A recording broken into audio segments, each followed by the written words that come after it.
క్రీస్తు ప్రేమ నుండి మనను ఎడబాపువాడు ఎవడు? కరువైనను, వస్త్రహీనతైనను, ఖడ్గమైనను ఏదైనా మనల్ని ఎడబాపునా? ఇదిగో లోక పాపముల మోసుకుని పోవు దేవుని గొర్రెపిల్ల అన్నాడు. ఆ గొర్రెపిల్లే ప్రభు అయిన క్రీస్తయ్య అన్నాడు.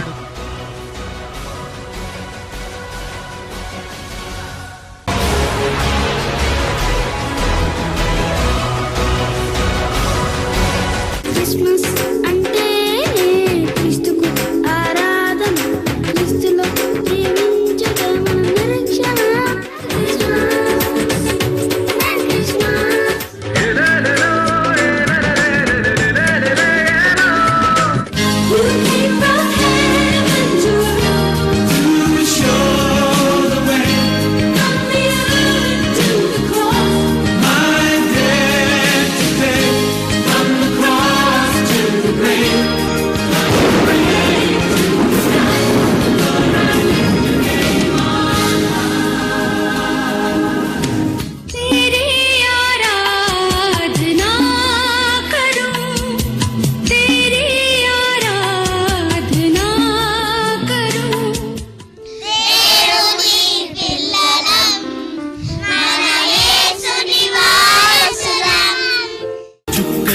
చక్కని చుక్క పుట్టింది, రాజుల్లో రాజు పుట్టాడు. యేసు నామం అన్నిటికన్నా శ్రేష్టమైన నామం. యేసు స్మరణే ఎప్పటికైనా అభయము ఆధారమే.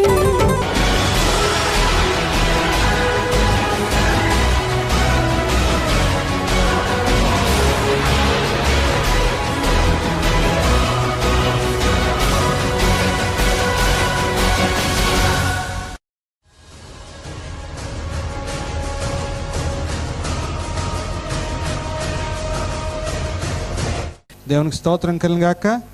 మనమందరం కూడా దేవుని యొక్క వాక్యానికి మరి సిద్ధపడుతూ ఉండగా దైవజనులు బ్రదర్ పిఎస్ స్వామి గారు దేవుని యొక్క వాక్యాన్ని అందిస్తారు. ఈ సమయాన్ని వారికి అప్పగించుచున్నాను.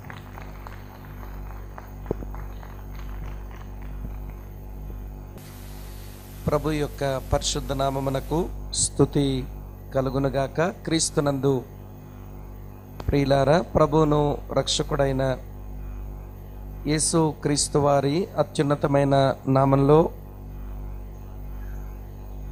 ఈ 2 రాత్రులు ఈ స్థలంలో ఏర్పాటు చేయబడిన ఈ క్రిస్మస్ సువార్త పండుగలలో మొదటి రాత్రి ప్రభు యొక్క సన్నిధిని ప్రేమించి, ఆయన వాక్యమును ప్రేమించి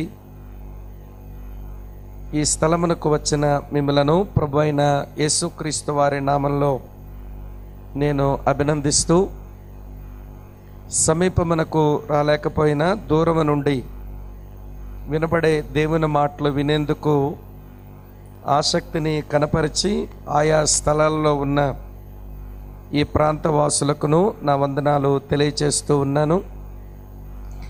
ఈ రాత్రి ఈ సభలో దేవుని సన్నిధిని ప్రేమించి వచ్చిన దైవ సేవకులందరికీ, విశ్వాస బృందమైన మీకును నా వందనాలు తెలియచేస్తూ ఉన్నాను. ఈ రాత్రి దేవుని యొక్క వాక్యాన్ని వినే ముందు మన ధ్యానం కొరకు ఒక 2 స్థలాలలో 2 వచన భాగాలు మనం చదువుకుని దేవుని వాక్యాన్ని ప్రార్థనతో మనము ధ్యానం చేద్దాం. యోహాను సువార్త మొదటి అధ్యాయం, యోహాను సువార్త మొదటి అధ్యాయం 51వ వచనం ఇలా వ్రాసి ఉంది. మరియు ఆయన, మీరు ఆకాశము తెరువబడుటయు దేవుని దూతలు మనుష్య కుమారుని పైగా ఎక్కుటయును దిగుటయును చూతురని మీతో నిశ్చయముగా చెప్పుచున్నాను అనెను. మరో స్థలములో మరొక వాక్యాన్ని చదువుదాం. ఆది కాండం 28వ అధ్యాయం, ఆది కాండం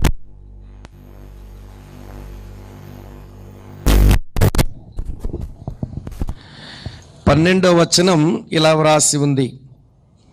అప్పుడు అతడు ఒక కలగనెను, అందులో ఒక నిచ్చెన భూమి మీద నిలుపబడి ఉండెను. దాని కొన ఆకాశమున అంటెను, దాని మీద దేవుని దూతలు ఎక్కుచూ దిగుచూ ఉండిరి. ప్రార్థన చేస్తాం. మీకు కృతజ్ఞతలు.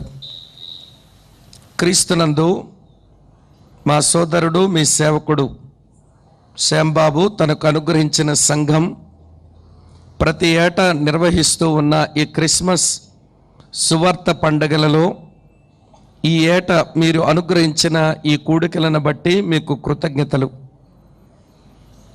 నిన్నును నీ వాక్యాన్ని ప్రేమించి ఆయా ప్రాంతాల నుంచి చేరి వచ్చిన ప్రియులందరిని బట్టి మీకు కృతజ్ఞతలు చెల్లిస్తూ, సమీపమునకు వచ్చి వాక్యం వింటున్న మా ప్రియులతో పాటు దూరము నుండి నీ వాక్యాన్ని వింటూ ఉన్న మా ప్రియులను కూడా మీరు ఆశీర్వదించమని, చేరి వచ్చిన మమ్మల్ని దృష్టించమని మీకు ప్రార్థిస్తున్నాము.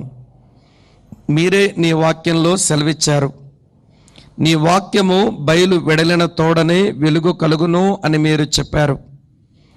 ఏ హృదయానికి వెలుగు కలగడం అది మీ చిత్తమై ఉందో, నీవు సార్వభౌముడవు.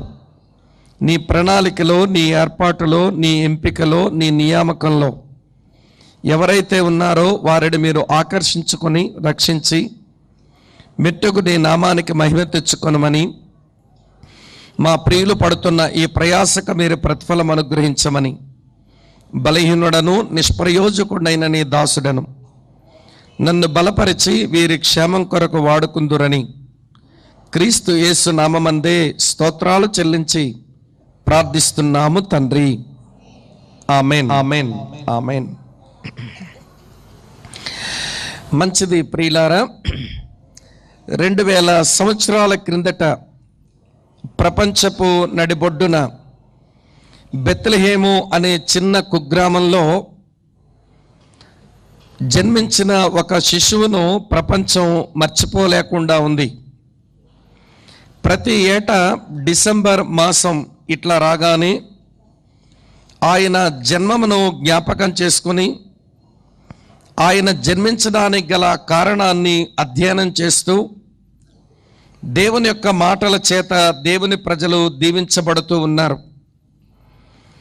ఆయనను ఎరగని వారికి ఈ సందర్భంగా కొన్ని మంచి మాటలు వినిపించే ఇలాంటి అవకాశాలు ఏర్పాటు చేయబడుతూ ఉన్నాయి. ఆయన పుట్టి 2000 సంవత్సరాలు పైబడిన ఈ మనుషులు ఆయనను గూర్చి ఎందుకు ఇలా చెప్పుకుంటూ ఉన్నారు? ఆయన చేతిలో ఎప్పుడు ఒక పెన్ను ఉండి, ఒక కలము ఉండి, ఒక పుస్తకం కూడా వ్రాసిన రచయిత ఆయన కానే కాడు. కానీ విడ్డూరమేంటో కానీ ఆయన మీద వ్రాయబడిన పుస్తకాలు ఈ ప్రపంచంలో కోట్ల కొలది ఉన్నాయి. ఆయన నోట ఎప్పుడు ఒక పాట పాడి నేను గాయకుడనే అని ఆయన ఎన్నడూ అనిపించుకోలేదు. విడ్డూరమేంటో కానీ ఆయన మీద వ్రాయబడి పాడబడుతున్న పాటలు కోకొల్లలున్నాయి ప్రపంచంలో. ఆయన ఎప్పుడు ఒక వాయిద్యాన్ని చేతపట్టుకొని ఆయన సంగీత వాయిద్యాన్ని ఆయన వాయించలేదు.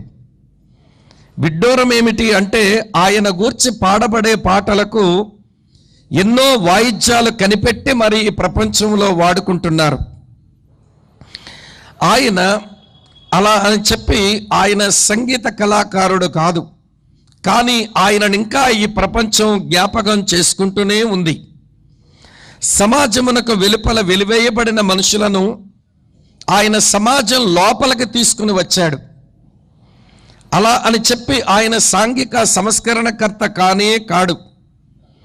ఆయన చెప్పినటువంటి బోధలలో 165% ధనమును గూర్చే ఆయన మాట్లాడాడు. అలా అని చెప్పి ఆయన ఒక ఆర్థిక శాస్త్రవేత్త కానే కాదు. ఆయన చెప్పిన మాటల చేత ప్రపంచంలో కొన్ని రాజ్యాలు రూపొందించుకున్నాయి. అలా అని చెప్పి ఆయన ఒక రాజకీయ నాయకుడు కూడా కాదు, ఒక రచయిత కాడు, ఒక గాయకుడు కాడు, ఒక వాయిద్య కళాకారుడు కాదు, ఒక సాంఘిక సంస్కరణకర్త కాడు, ఒక ఆర్థిక శాస్త్రవేత్త కాదు, ఒక రాజకీయ నాయకుడు అసలే కాదు. మరి ఏమీ కాని ఈ మనిషిని గురించి ప్రపంచం ఎందుకు ఇన్ని సంవత్సరాలైనా జ్ఞాపకం చేసుకుంటూ వస్తుంది? ఇంతకీ ఎవరైనా యేసుక్రీస్తు అనే ఒక్క మాటలో చెబితే సరిపోతుందా? అసలు ఆయన ఎవరో ఆయనే తన నోరారా చెప్పిన మాటను ఈ రాత్రి నేను మీకు వివరించబోతున్నాను. ఆయన ఈ లోకమునకు వచ్చిన తరువాత తన గురించి తాను చెప్పుకున్న మొట్టమొదటి మాట ఈ రాత్రి మన ధ్యానం కొరకు చదివాను. ఆయన మొట్టమొదట తన గురించి తాను చెప్పిన మాట ఇలా ఉంది. యోహాను సువార్త 1వ అధ్యాయం 51వ వచనం. మరియు ఆయన, మీరు ఆకాశము తెరవబోటయు దేవుని దూతలు మనుష్య కుమారుని పైగా ఎక్కుటయో దిగుటయో చూతురని మీతో నిశ్చయముగా చెప్పుచున్నాను అన్నాడు. నేను ఎవరనో తెలుసా? నేను ఒక నిచ్చెన లాంటి వాడని అని ఆయన చెప్పారు.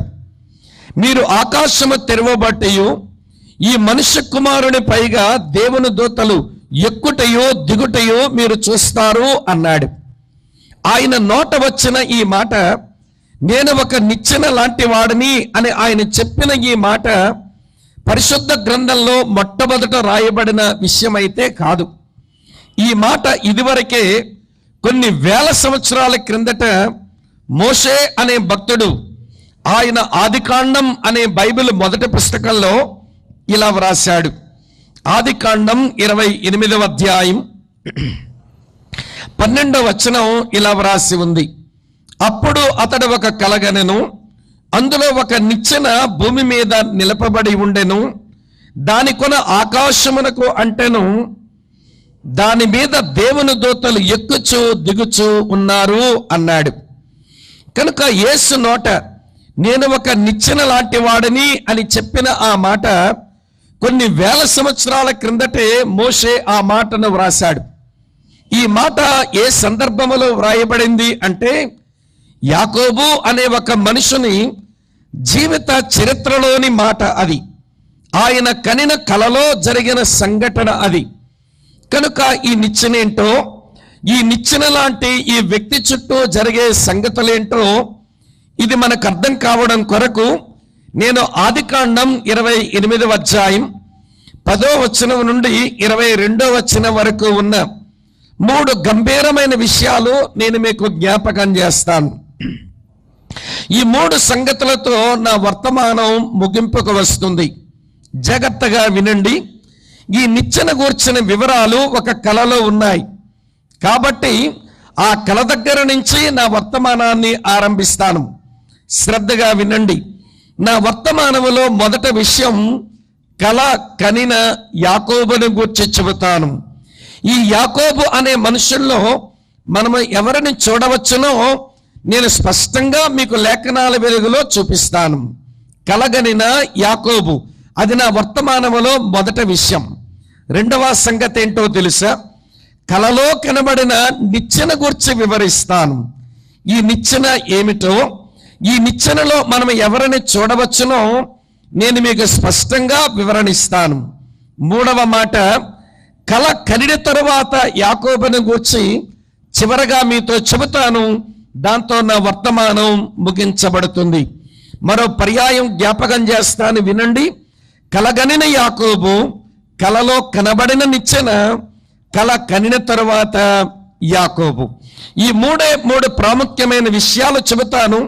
ఈ క్రిస్మస్ బాలుడు ఏంటో, ఆయన జన్మము యొక్క సంకల్పం ఏమిటో, ఆయన వల్ల మనకు లభ్యమయ్యే దీవెనేంటో స్పష్టంగా ఈ రాత్రి వేళ మనం నేర్చుకోవచ్చని నేను మీకు మనవి చేస్తున్నాను. రండి, మొట్టమొదటి విషయం, కల గనిన యాకోబును గూర్చి ఇలా లేఖనాలు చెబుతున్నాయి. ప్రియులారా, ఈ యాకోబు అనే మనుషుడు కలలో ఈ నిచ్చెనను గూర్చి చూచాడు. నిచ్చెన తర్వాత ఆలోచిద్దాం, ఆ కల గురించి కూడా తర్వాత చెబుతాను. కానీ ఈ కలగనిని యాకోబును గూర్చి కొంత వివరణ మీకు ఇవ్వవలసి ఉంది. మలాకి అనే భక్తుడు మలాకి గ్రంథం 1వ అధ్యాయం 2-3 వచనాల్లో ఈ యాకోబును గూర్చి ఒక 3 మాటలు చెప్పాడు. ఈ యాకోబు ఎవరో తెలుసా? దేవుని చేత ప్రేమించబడినవాడు. ఈ యాకోబు ఎవరో తెలుసా? దేవుని చేత ఏర్పరచబడినవాడు. ఈ యాకోబు ఎవరో తెలుసా? దేవుని ఉద్దేశాల కొరకు ఈ లోకములో పుట్టబడినవాడు. ఈ 3 మాటలు గమనించాలి. దేవుని చేత ప్రేమించబడ్డాడు, దేవుని చేత ఏర్పరచుకొనబడ్డాడు, దేవుని ఉద్దేశాల కొరకే ఈ లోకములో పుట్టాడు. కానీ ఆశ్చర్యం ఏంటో తెలుసా? ఆయన కల కనే సమయానికి ఏ దేవుడైతే తన్ను ప్రేమిస్తున్నాడో ఆయన ప్రేమను ఈయన ఎరగలేదు. ఏ దేవుడైతే తనను ఏర్పరచుకున్నాడో ఆ దేవుని ఏర్పాటులోనికి ఆయన ఇంకా రాలేదు. ఏ ఉద్దేశం కొరకు దేవుడు ఆయన పుట్టించాడో ఆ ఉద్దేశం కొరకు ఆయన జీవించడమే లేదు. అయినా దేవుడు ఈ కలనిచ్చాడు. సరే, కల కనేని ఈ యాకోబులో ఎవరిని మనము చూడవచ్చును అంటే, దేవుడు ప్రేమించిన ఆ ప్రేమను ఎరగని మనుషులు, దేవుడు ఏర్పరచుకున్న ఆ ఏర్పాటు క్రిందికి రాని మనుషులు, దేవుడు ఒక ఉద్దేశంతో ఈ లోకములో జన్మనిచ్చిన ఆ ఉద్దేశం కొరకు బ్రతకని దేవునికి వేరుగా ఉన్న ఈ లోకములో జీవిస్తున్న పాపులనే మనం యాకోబులో చూడవచ్చును. కనుక ప్రియులారా, యాకోబులో దేవునిని ఎరగని ఒక పాపిని మనం చాలా స్పష్టంగా మనం చూస్తాం. నేను మీకు చూపిస్తాను రండి. ఒక పాపి యొక్క జీవితం ఎట్లుంటుందో యాకోబు యొక్క జీవితం అట్లనే ఉంది. నేను మీకు వివరణ ఇస్తున్నాను. ఇక్కడ నుంచి లేఖన భాగాలు చూడండి. ఆదికాండం 28వ అధ్యాయం 10వ వచనం 11వ వచనం ఇలా వ్రాసి ఉంది. యాకోబు బేర్షెబా నుండి బయలుదేరి హారాను వైపు వెళ్ళుచు ఒక చోట చేరి ప్రొద్దు గుంకినందున అక్కడ ఆ రాత్రి నిలిచిపోయి ఆ చోటి రాళ్లలో ఒకటి తీసుకుని తనకు తలగడగా చేసుకుని అక్కడ పండుకొనెను అని రాసి ఉంది. మిత్రులారా, ఈ వచనంలో యాకోబు ఎక్కడున్నాడు, ఏ పరిస్థితుల్లో ఉన్నాడో నేను మీకు వివరణిస్తున్నాను. అతను ప్రయాణం చేసి వెళుతున్నాడు. ఆయన ప్రయాణములో రాత్రి వచ్చింది కనుక అక్కడ ఒక రాయి తీసుకుని తనకు తలగడగా చేసుకుని ఆయన అక్కడే పడుకున్నాడట. ఇప్పుడు యాకోబు చుట్టూ ఏమి అలుముకుంది, యాకోబు చుట్టూ ఏమి ఉంది అనంటే అది రాత్రి గనక యాకోబు చుట్టూ ఉన్నదేమిటి అంటే చీకటి లేక అంధకారం అని మనం అర్థం చేసుకోవాలి. ఇప్పుడు యాకోబు ఎక్కడున్నాడు అనగా అంధకారంలో, చీకటిలో అతను నిద్రపోతున్నాడు అని మీరు గమనించాలి. దేవుని ఎరగని ఒక మనిషి, సత్య దేవుడు సృష్టికర్త అయిన దేవుని గూర్చిన గ్రహింపు లేని మనిషి, వారి కులమేదైనా, వారి జాతి ఏదైనా, వారి మతమేదైనా, వారి ఆర్థిక స్థితిగతులు ఏవైనా, వారికున్న విద్యాబుద్ధుల స్థాయిలు ఏదైనా గాని దేవుని ఎరగని ఒక మనిషి ఎక్కడుంటాడు అంటే అంధకారంలో ఉంటాడు. అంధకారంలో ఉండడం అంటే ఏంటండి అని మీరంటారా? దానికి నేను వివరణ మీకు ఇస్తాను. అంధకారంలో ఉన్న మనుషులు దేవుని ఎరగని, దేవునికి హృదయంలో చోటివ్వని, అంధకారంలో చీకట్లో ఉన్న మనుషులు ఎట్లుంటారో నేను మీకు చూపిస్తాను. రోమీలకు రాసిన పత్రిక 1వ అధ్యాయంలో ఇలా వ్రాసి ఉంది. ప్రియులారా, రోమీలకు రాసిన పత్రిక 1వ అధ్యాయంలో నేను మీ కొరకు ఈ మంచి మాట చదువుతున్నాను, దయతో గమనించండి. 22, 23 వచనాలు ఇలా ఉన్నాయి. వారి అవివేక హృదయము అంధకారమయమాయను, తాము జ్ఞానులమని చెప్పుకొనుచు వారు బుద్ధిహీనులు అయిరి. వారు అక్షయుడగు దేవుని మహిమను క్షయమగు మనుషుల యొక్కయు, పక్షుల యొక్కయు, చతుస్పాద జంతువుల యొక్కయు, పురుగుల యొక్కయు ప్రతిమా స్వరూపములుగా మార్చిరి. వారి అవివేక హృదయం అది అంధకారమయమవ్వగా వారు ఏం చేస్తున్నారట? తాము జ్ఞానులమని చెప్పుకొని ఈ మనుషులు బుద్ధిహీనులుగా బతుకుతున్నారు. వినండి జాగ్రత్తగా. అంధకారంలో, చీకట్లో బ్రతకడం అంటే ఇలానే ఉంటుంది. తమ మట్టుకు తాము జ్ఞానులం అని చెప్పుకుంటారు, కానీ వారు చీకట్లోనే ఉంటారు. ఇలాంటి వారి వైఖరి ఎలా ఉంటుందో నేను మీకు చూపిస్తాను. వారి పనులు ఎలా ఉంటాయో నేను చదివిన 2వ వచనం నుంచి నేను మీకు చెబుతాను. జాగ్రత్తగా ఈ మాటలు గమనించాలి. యెషయా గ్రంథం 5వ అధ్యాయంలో వాళ్ళ వైఖరి ఎలా ఉంటుందో భక్తుడు ఇలా వ్రాశాడు. యెషయా గ్రంథం 5వ అధ్యాయం 20 నుంచి 21 వచనాలు ఇలా వ్రాయబడి ఉన్నాయి. కీడు మేలనియు మేలు కీడనియు చెప్పుకొని చీకటి వెలుగనియు వెలుగు చీకటనియు ఎంచుకునే వారికి శ్రమ. చేదు తీపనియు తీపి చేదనియు ఎంచుకునే వారికి శ్రమ. తమ దృష్టికి తాము జ్ఞానులమనియు తమ ఎన్నికలో తాము బుద్ధిమంతులమనియు తలంచుకునే వారికి శ్రమ అని వ్రాసి ఉంది. ఈ అవివేక హృదయం అది అంధకారమయమైతే ఈ మనుషుల వైఖరి ఎలా ఉంటుంది అన్నాడో చూడండి ప్రియులారా. వీరు కీడుకేమో మేలనుకుంటారట, మేలుకేమో కీడని అనుకుంటారట. వెలుగుకేమో చీకటి అనుకుంటారట, చీకటికేమో వెలుగని అనుకుంటారట. తీపికేమో చేదని అనుకుంటారట, చేదుకేమో తీపిని అనుకుంటారట. మళ్ళీ మా దృష్టికి మేమే జ్ఞానులమని చెప్పి వినండి ప్రియుల రాలిపోతారు. ఇలాంటి మనుషులకు రాలుగాయ మనుషులు అంటాం మేము మా భాషలో. రాలిపోతా ఉంటారు. వారికి తెలిసిందేంటో దానికి భిన్నమైన దాంట్లో మంచి ఉంటే మాకు తెలిసిందే సరైనదని అనుకుంటారట. అమ్మ అర్థమవుతుంది కదా. దీనికి నేను కూడా 2 మాటలు కలుపుదామనిపిస్తుంది. యెషయా గారు తమ్ముడుగా 2 మాటలు కలుపుతాను నేను.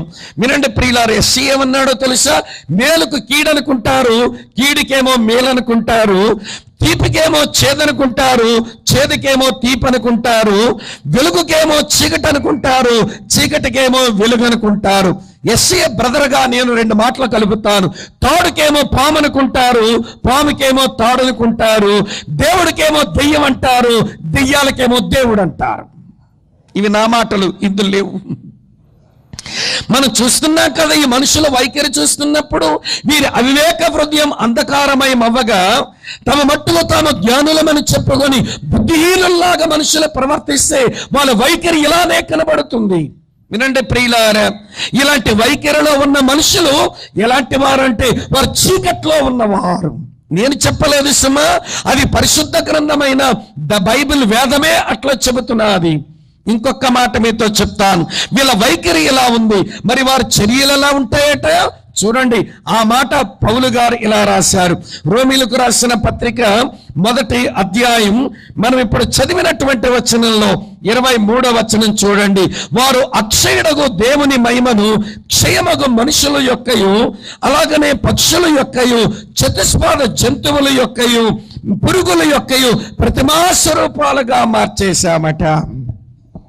వీరి అవివేక హృదయం అది అంధకారమయం అవ్వగా దేవుని స్వరూపాన్ని మనుషులు మార్చేస్తున్నారు.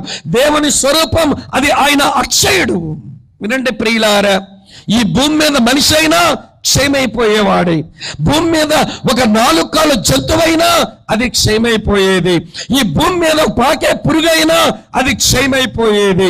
ఈ భూమి మీద ఒక పక్షి అయినా అది క్షయమైపోయేది. కానీ ఈ మనుషులు వారి అవివేక హృదయం అది అంధకారమయం అవ్వగా అక్షయుడగు దేవుని మహిమను వారు క్షయమైపోయే రూపాలు ఇస్తున్నారు. దేవుడు ఎలా ఫీల్ అవుతాడు నేను మీకు చెప్పనా?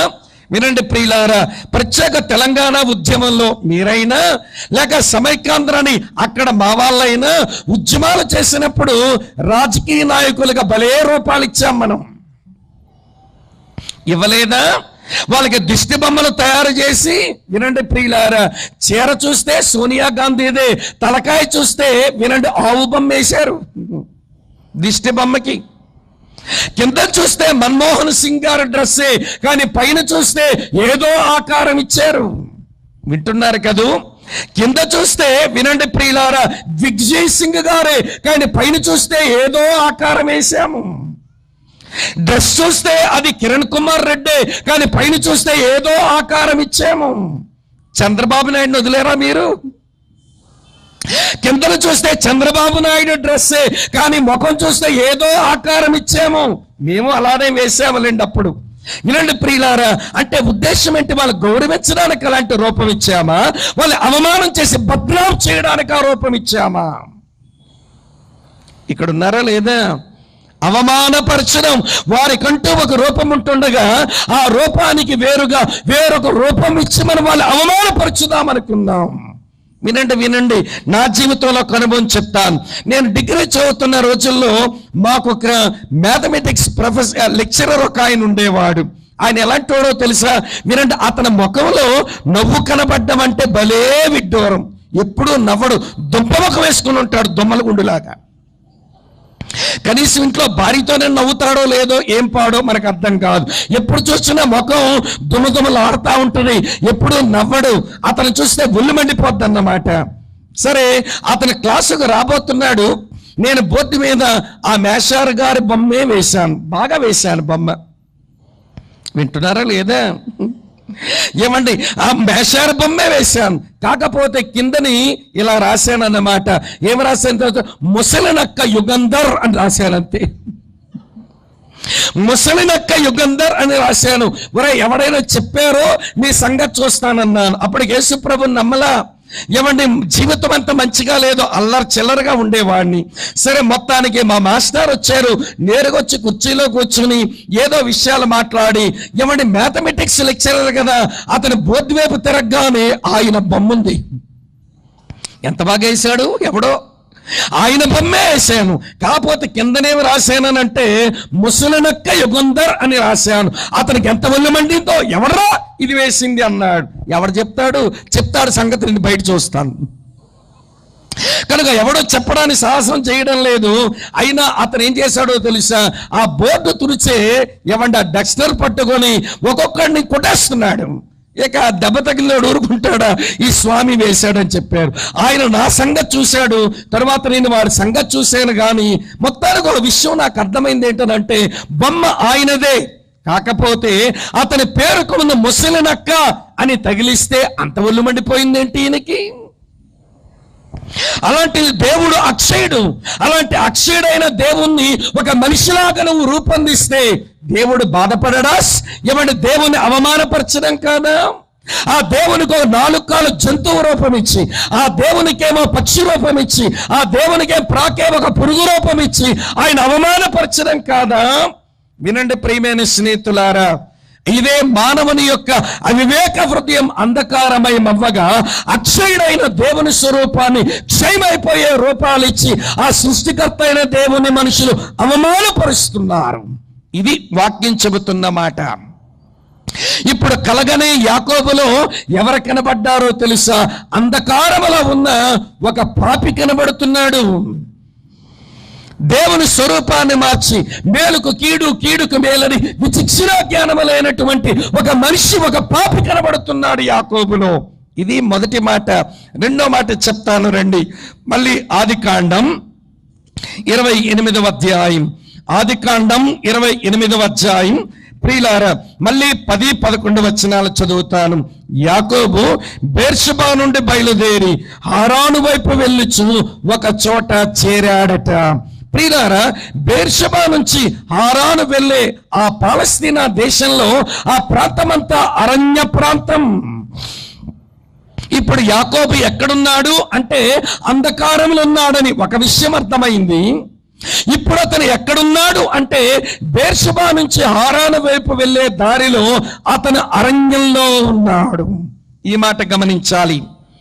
అరణ్యము అంటే అర్థమేంటో తెలుసా? అది ఒక మాటలో చెప్పాలనంటే ఒంటరితనమే అని చెప్పాలి. వాడు అరణ్యవాసం చేస్తున్నాడు అంటే అర్థం ఏమిటి? ఒంటరివాడుగా జీవిస్తున్నాడనే అర్థం.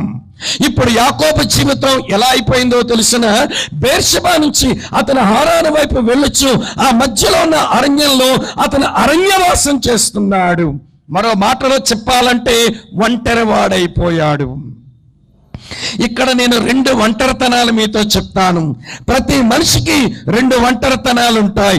ఒకటి రక్త సంబంధులు దగ్గర లేని ఒంటరితనం, రెండవది సృష్టికర్తే తోడుగా లేని ఒంటరితనం. బైబిల్లో కొంతమంది ఉన్నారు, వారికి రక్త సంబంధులు దగ్గరగా లేకపోయినా వారు ఏం ఒంటరి వాళ్ళగా బతకలేదు. యోసేపు అనే ఒక ఆయన ఐగుప్తు దేశంలో ఒంటరివాడే. ఏ ఒంటరితనం అదంటే రక్త సంబంధులు తనతో లేని ఒంటరితనం. కానీ దేవుడు ఆయనకు తోడుకున్నాడు అక్కడ. షడ్రక్ మేషక్ అబేద్నెగో అనే మనుషులు బబులోను దేశంలో ఒంటరి వారైపోయారు. కానీ వాళ్ళ ఒంటరితనం రక్త సంబంధులు లేని ఒంటరితనమే కానీ దేవుడు తోడుగా లేని ఒంటరితనం అయితే కాదు. అక్క చెల్లి తమ్ముడు అన్న వినండి, ఇప్పుడు యాకోబు ఒంటరితనం ఏంటో తెలుసునా? తన రక్త సంబంధులు ఎవరు? ప్రేమించే అమ్మ దగ్గర లేదు, ప్రేమించే నాయన దగ్గర లేదు, తను తోడపుట్టిన అన్నయ్య కూడా తన దగ్గర లేడు. ఆ ఒంటరితనం ఒకటి ఉంటే ఇప్పుడు సృష్టికర్త అయిన దేవుడే తనకు తోడుగా లేని మరో ఒంటరితనం అనుభవిస్తున్నాడు. ఇప్పుడు ఒక విషయం మీతో చెప్పనా? ఆ సంగతి ఏమిటి అంటే, మనిషి జీవితంలో పాపం మనిషిని ఎప్పుడూ ఒంటరివానిగా చేస్తుంది. ఈ మాట గమనించాలి. అందరి మధ్యలోనే బ్రతుకుతుంటాడు, కానీ ఏమి లాభం? ఏదో ఒంటరితనం, ఏదో వెలితి లోటు అతని జీవితంలో అతని వేధిస్తూనే ఉంటది. ఈ మాటలు మీరు గమనించాలి. పాపము మనుషులను ఒంటరి వాళ్ళుగానే చేస్తుంది. దేవునికి వ్యతిరేకంగా ఒక మనిషి చేసిన పాపము, సాటి మనిషికి వ్యతిరేకంగా మరో మనిషి చేసిన పాపము ఈ మనుషులను ఒంటరి వాళ్ళుగానే చేస్తుంది. ఇప్పుడు యాకోబు యొక్క జీవితం, సోదరి స్నేహితులారా వినండి, అది అరణ్యవాసం. దేవుని ఎరగక, సృష్టికర్త ఎవరో ఆలోచించక, ఏది పడితే అదే దేవుడు అనుకుని ప్రియులారా ప్రయాణం చేస్తున్న ఈ జీవనయానంలో నీ జీవితం కూడా అరణ్యవాసమేనేమో అనేది ప్రశ్న. ఇది రెండవ తలంపు. దేవుడు ప్రేమించిన ప్రేమ నెరగని మనిషి, దేవుడు ఏర్పరచుకున్న ఏర్పాటులోనికి రాని మనిషి, దేవుడు ఒక ఉద్దేశం కొరకు జన్మనిచ్చిన ఆ ఉద్దేశం కొరకు బ్రతకని మనిషి అంధకారంలో ఉన్నాడు, అరణ్యవాసమే చేస్తున్నాడు. మూడో సంగతి చెప్తాను రండి. అదే ఆదికాండం 28వ అధ్యాయం మళ్ళీ 10-11 వచనాలు ఇట్లున్నాయి. యాకోబు బేర్షెబా నుంచి బయలుదేరి హారాను వైపు వెళుతున్నాడు అని రాసి ఉంది. ఇలా చెప్తాను వినండి ప్రియులారా. బేర్షెబా అంటే సమాధానం అని అర్థం. బేర్షెబాలో నాన్నగారు ఉన్నారు, బేర్షెబాలో అమ్మ ఉంది, బేర్షెబాలో అన్నయ్య ఉన్నాడు. అక్కడ దేవునికి బలిపీఠం కట్టే అలవాట్లు ఉన్నాయి, అక్కడ దేవుని ప్రత్యక్షత దొరుకుతుంది, అక్కడ ప్రార్థించే అలవాట్లు ఉన్నాయి. అటువంటి బేర్షెబాను వదిలేసి అతను హారాను వైపు వెళుతున్నాడట. హారాను అనే మాటకు అర్థం ఏంటో తెలుసా? మంట లేక అగ్ని అని అర్థం. ఇప్పుడు యాకోబు యొక్క ప్రయాణం ఏంటో తెలుసునా? వీళ్ళని సమాధానమని వదులుకొని అగ్ని వైపు ప్రయాణం చేస్తున్నాడు. సృష్టికర్త అయిన దేవుని ఎరగని మనుషులు, వారు ఎవరైనా కావచ్చు, వారి కులమేదైనా కావచ్చు, కానీ సమాధాన స్థితిని వదిలి వారు అగ్నికే ప్రయాణం చేస్తున్నారు. ఆ అగ్ని ఎలాంటిదో తెలుసా? వినండి ప్రియులారా, దేవుని ఊపిరి రగలబట్టే అగ్ని. దాని పేరు విస్తార కాష్టాలు, దానికి మరో పేరు అగ్ని గంధకాలు, దానికి మరో పేరు అగ్ని గుండం, దానికి చివరి పేరు నరకం. అంతే. దేవుని ఎరగని మనిషి అతని ప్రయాణం అక్కడికే చేస్తాడు, అగ్నికే తన ప్రయాణం. ఈ మాట మీరు దయతో గమనించాలి. ఈ రాత్రి వేళ యాకోబు జీవితం ఇట్లా ఉంది ప్రియులారా. అంధకారంలో జీవిస్తూ, అరణ్యవాసం చేస్తూ అతను అగ్ని వైపే ప్రయాణం చేస్తున్నాడు. అలాగనే దేవుని ఎరగని ఒక పాపి తన జీవితం అలానే సాగిపోతుంది. నాలుగో సంగతి చెప్తాను రండి. ఇదే ఆదికాండం 27వ అధ్యాయం. నేను 41వ వచనం మీ కొరకు చదువుతున్నాను చూడండి. ఆదికాండం 27వ అధ్యాయం 41వ వచనం. తన తండ్రి యాకోబుకిచ్చిన దీవెన నిమిత్తం ఏశావు అతని మీద పగబట్టెను. మరియు ఏశావు, నా తండ్రిని గుర్చిన దుఃఖ దినములు సమీపంగా ఉన్నవి అప్పుడు నా తమ్ముడైన యాకోబును చంపెదనని అనుకొనెను. సోదరి స్నేహితులారా వినండి. ఇప్పుడు యాకోబు ఎందుకండి అంధకారంలో ఉన్నాడు? యాకోబు ఎందుకండి అరణ్యవాసం చేస్తున్నాడు?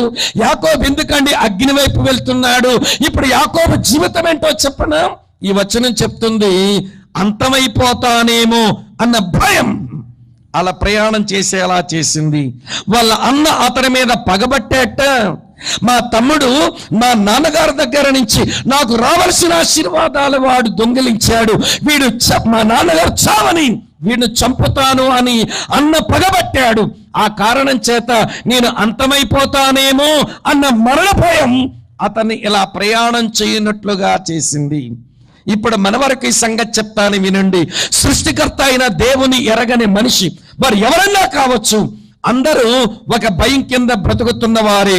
ఆ భయం పేరేమిటి అంటే మరణ భయం. వినండి ప్రియులారా, కొంచెం జబ్బొస్తే చాలు ఏదో డాక్టర్ చూపించి నీకు వైద్యం అందించి నిన్ను బాగు చేసేయాలి. అంతెందుకు కాటికి కాలు చాపుకొని కూర్చున్నావు. ఏమండి, ఎట్లయినా చావవలసిన మనిషే చావరాదా? మళ్ళీ కొడుకునో కూతుర్నో చూసి ఒరే నన్ను ఎక్కడికన్నా తీసుకెళ్ళండిరా, బతికించేయండి అని తెగ ఉబలాట పడిపోతారు మనుషులు. ఎందుకంటే మరణం అంటే భయం. వినండి ప్రియులారా, బైబిల్లోనే రాసి ఉంది, ఈ మనుషులందరూ మరణ భయం అనే దాస్యం కింద ఉన్నారు అని రాశాడు. హెబ్రీయులకు రాసిన పత్రిక 2వ అధ్యాయం 14-15 వచనాల్లో.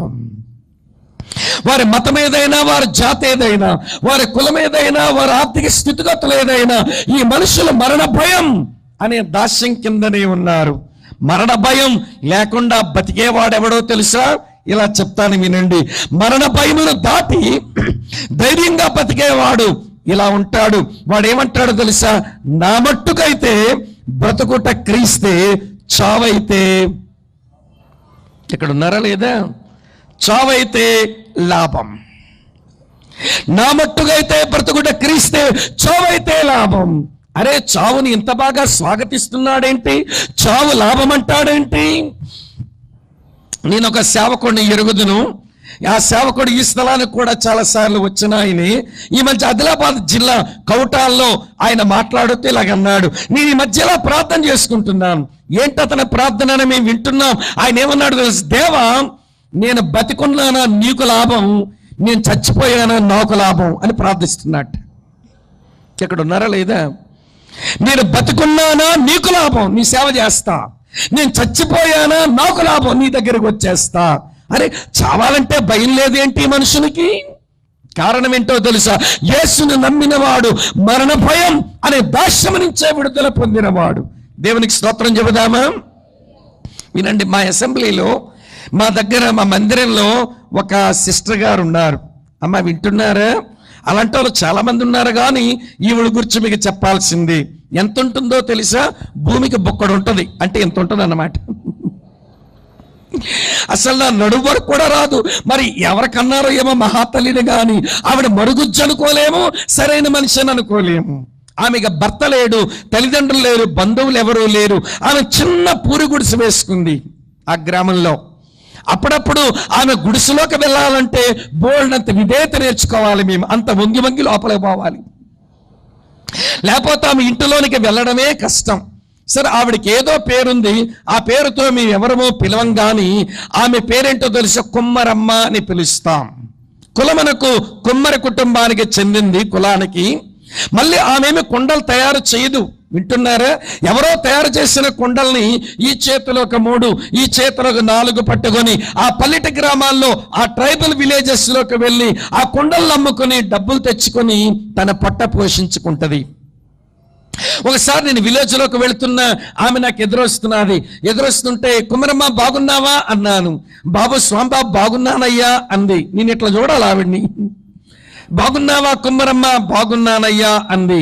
ఏంటి చేతులు ఖాళీగా ఉన్నాయి, నీ కుండలన్నీ అమ్ముడిపోయాయా అన్నాను.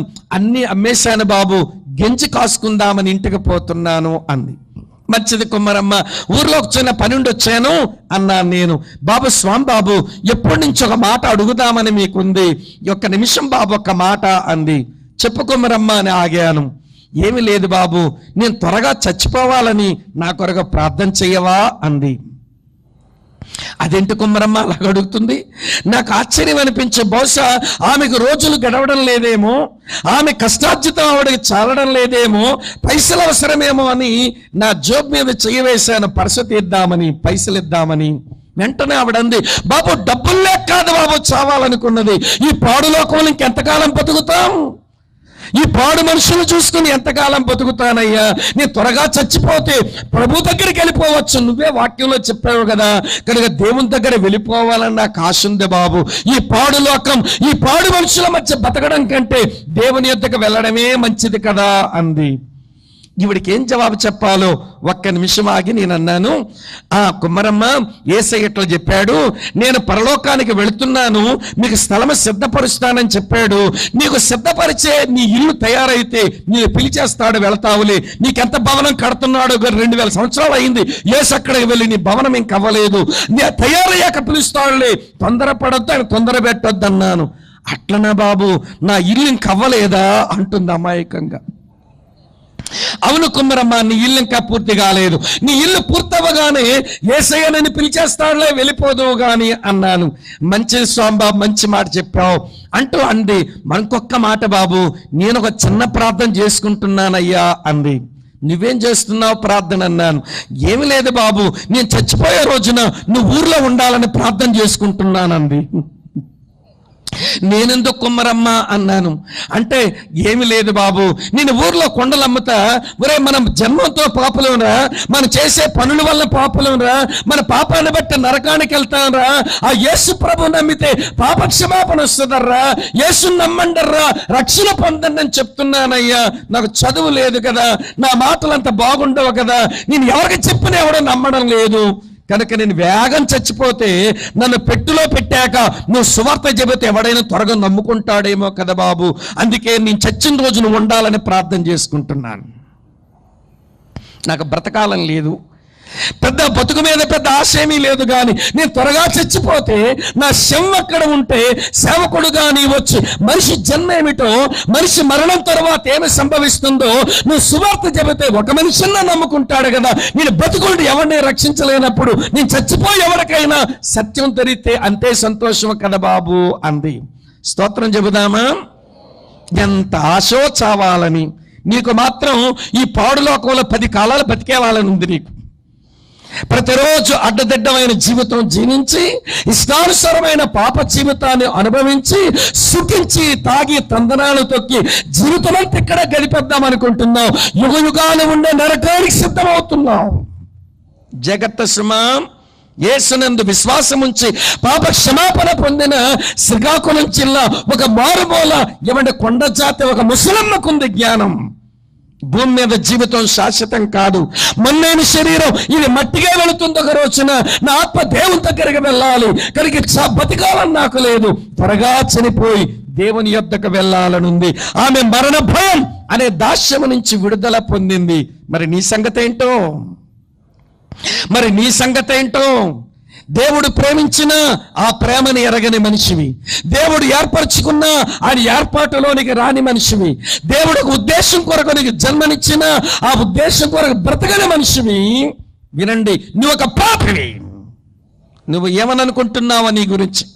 నా కులం ఎంత గొప్ప, నా మతం ఎంత గొప్ప, నా చదువు ఎంత గొప్ప, నా బంధు బలగం ఎంత ఎక్కువ, నేను మొనగాడు అనుకుంటున్నావేమో, లేక మొనగత్తని అనుకుంటున్నావేమో, కానీ సృష్టికర్త అయిన దేవుని దృష్టిలో నువ్వెవరవో తెలుసా? నువ్వు పాపివి. నీ బ్రతుకు అంధకారమే, నీ బ్రతుకు అరణ్యవాసమే. వినండి, నీ బ్రతుకు అగ్ని వైపే, నీ బ్రతుకు మరణ భయం అనే దాస్యం కిందనే ఉంది. అంతమైపోతానేమో అనే భయముతో బ్రతుకుతున్న మనిషివి. ఈ కలగనిన ఈ యాకోబులో అర్థమవుతుందా? ఒక పాపి స్పష్టంగా కనబడుతున్నాడు. అయితే ఆశ్చర్యం ఏంటో తెలుసా? అటువంటి పాపిని కూడా సృష్టికర్త అయిన దేవుడు జ్ఞాపకం చేసుకున్నవాడు. చప్పట్లు కొట్టే దేవుని స్తోత్రం చెబుదామా? ఆయన జ్ఞాపకం చేసుకున్నాడు. ఆ అరణ్యంలో ఆ రాయిని తలగడగా చేసుకొని ఆయన పడుకుంటున్నప్పుడు ప్రియమైన స్నేహితులారా ఒక కలనిచ్చాడు. ఆ కలలో ఒక నిచ్చెన కనబడుతున్నది. జాగ్రత్తగా వినండి, ఈ నిచ్చెన వివరణ నేను మీకు ఇస్తాను. కలగలని యాకోబుని గురించి చెప్పాను. 4 సంగతులు జ్ఞాపకం ఉంటాయా? అంధకారమే, అరణ్యవాసమే, అగ్నివైపు ప్రయాణమే, అంతమైపోతానని భయమే. ఇప్పుడు కలలో కనబడని ఈ నిచ్చెన గురించి నేను మీకు వివరణ ఇస్తాను. వినండి. 12వ వచనం, ఆదికాండం 28వ అధ్యాయం 12వ వచనం. అప్పుడు అతడు ఒక కలగనెను, అందులో ఒక నిచ్చెన భూమి మీద నిలపబడి ఉండెను, దాని కొన ఆకాశమునకు అంటెను, దాని మీద దేవుని దూతలు ఎక్కుచూ దిగుచూ ఉన్నారు. ఏమిటి నిచ్చెన? యేసు ప్రభు వారు భూమి మీద ఏమంటే ఆయన పని ప్రారంభించినప్పుడు తన గురించి తాను మానవ జాతికి చెప్పిన మొదటి మాట ఇదే: మీరు ఆకాశము తెరవబట్టయు మనిషి కుమారుని పైగా దేవదూతలు ఎక్కుచు దిగుచు ఉండుట మీరు చూస్తారు అన్నాడు.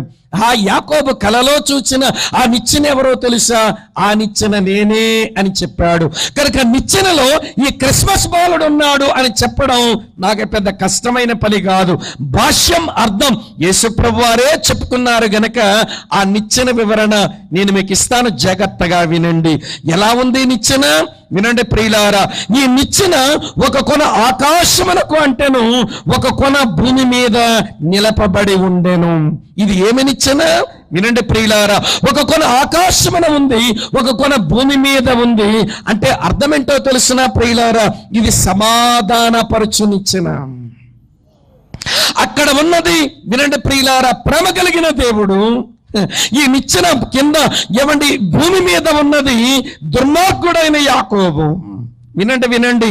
ఈ నిచ్చెన ఆ కొన దగ్గర సత్యవంతుడైన దేవుడు. ఈ నిచ్చెన యొక్క ఈ భూమి మీద కొన దగ్గర అబద్ధాల కోరైన యాకోబు. అక్కడేమో నమ్మదగిన దేవుడు, ఇక్కడేమో అపనమ్మకస్తుడు. అక్కడేమో వినండి మార్పు లేని దేవుడు. ఈ నిచ్చెన ఈ కొన దగ్గర మారిపోయే ఒక మనిషి. ఈ నిచ్చెన ఎవరో తెలుసునా? వినండి ప్రియులారా, దైవత్వానికి దేవుడు, మానవత్వానికి మనిషి. ఇటు దేవుణ్ణి మనుషులను కలపడానికి వచ్చిన దైవనరుడైన సమాధాన అధిపతి అనే పేరు కలిగిన యేసే ఆ నిచ్చెన. అందుకే ఈయన పేరు సమాధానపరచు నిచ్చెన. ఇలా మీకు అర్థమయ్యేలా చెప్పనా? వినండి ప్రియులారా, ఇద్దరి మధ్య దెబ్బలాట వచ్చింది అనుకోండి.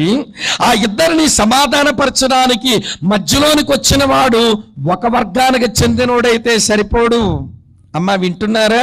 ఇలా వివరణిస్తాను వినండి. నేను ఇప్పుడు ప్రియుల మియాపూర్కి వచ్చాను. ఇక్కడ ఈ వీధిలో ఈ జనప్రియ కాలనీ ప్రాంతం ఎవరితో ఒక ఆయన నాతో దెబ్బలాట వచ్చింది. మేము బాగా దెబ్బలాడుకున్నాం. ఒక ఆయన వచ్చన్నాడు, ఏయ్ ఎవడరా నువ్వు? మా మియాపూర్ ఆయన ఎంత మంచోడు, నువ్వు శ్రీకాకుళం నుంచి వచ్చావు, నువ్వే చెడ్డోడివి అన్నాడు. సార్ నేను చెడ్డోడిని, ఆయన మంచోడని మీరు అంటున్నారు, ఇంతకీ మీరెవరు సార్? మా ఇద్దరు దెబ్బలు ఆడుకుంటే మధ్యలోకి వచ్చావు అన్నాను. అతను అన్నాడు, ఈడు బావమర్దిని అన్నాడు. ఓహో అదా సంగతి. అతని బావమర్దు కాబట్టి ఆడు నీకు మంచోడు, నేను చెడ్డవాడినా? వెళ్ళవయ్యా, పెద్ద పెద్ద మనిషి వచ్చావు తగు చెప్పడానికి అన్నాను. నేనెవరికో ఫోన్ చేశాను, మరొక అతగాడు వచ్చాడు.